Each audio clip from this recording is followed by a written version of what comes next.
morning guys, ito na naman araw ng Friday, pasyal sa Lagoon. Parang kunti lang ngayon na masyal tanghali na kasi. Binaha yung playground ng mga bata, paano makapaglaro to sila dahil binaha. Lakas yata ng ulan nung nakaraang linggo kaya binaha. Ito may bike, kanino kaya to? Tinali talaga. Ayaw ipanakaw to. Kanino kaya to? Sigurado Pilipino may-ari niyan, halatang halata. Kunti lang talaga na masyal na yun. Tinatamad yata yung mga tao dahil sa init. Ayun, may nagbabike. Kaso ito playground ng mga bata, wala, parang swimming pool. Wawa. Yan, San Juanico Bridge.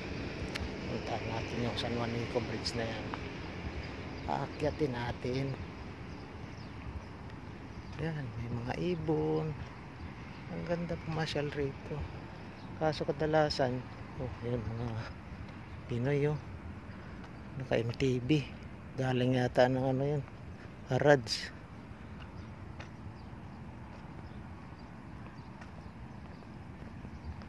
Kunti lang talaga namamasyal. Mamayang gabi pa yun sila. Gabi kasing kahiligan nila dito mamasyal dahil hindi mainit. Akyatin ko nga itong San Juanico Bridge.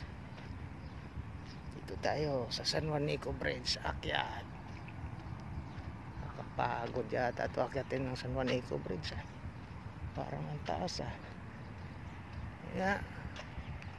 Wow, ganda.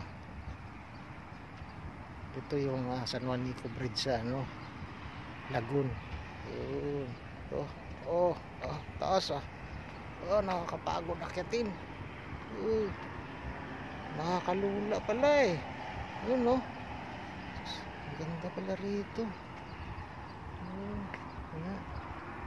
Ay, walang isda. Naharbis na yata yung mga rito, tilapia at saka gurame. Ang ganda rito. Tingnan guys, mga migs. Ayun, mayroon din magbablog yata yun nyari ka ngayon, magbablog kita. Bye. Ito, magbabike. Hindi kaya lalaki yata yun.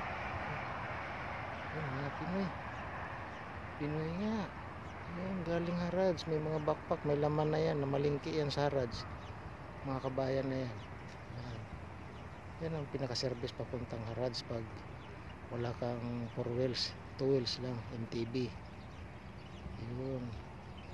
Okay guys, hanggang dito na lang. Sa susunod ulit. Thank you for watching.